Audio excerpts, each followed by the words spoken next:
روحانیت کے ضمن میں ہمیشہ ایک چیز عرض کرتا رہا اور اب بھی میرا میجر ایمفیسس اسی پر ہوگا کہ ہم اپنے دلوں کو ہر طرح کی کینہ سے، بغض سے، حسد سے اور انتقام سے پاک رکھیں. اور اس کا سب سے آسان طریقہ یہ ہے کہ ہم اس چیز کی مشق کریں. کسی شخص سے بھی غلطی ہونے سے پہلے ہی اس کی غلطی کو معاف کر دیں.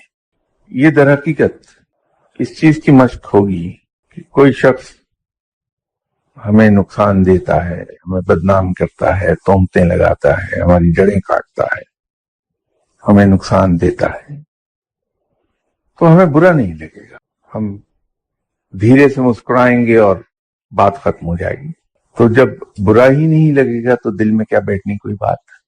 اور جب دل نہیں دکھے گا، دل میں بات ہی نہیں آئے گی، تو کسی کے خلاف کدورت کیسی اور کینہ کیسا اور انتقام کیسا.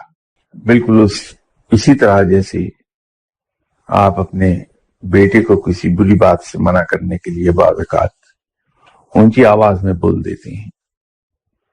آپ کی آواز میں ظاہراً غصہ ہوتا ہے، لیکن بیٹے کے لیے کبھی دل میں غصہ نہیں آیا.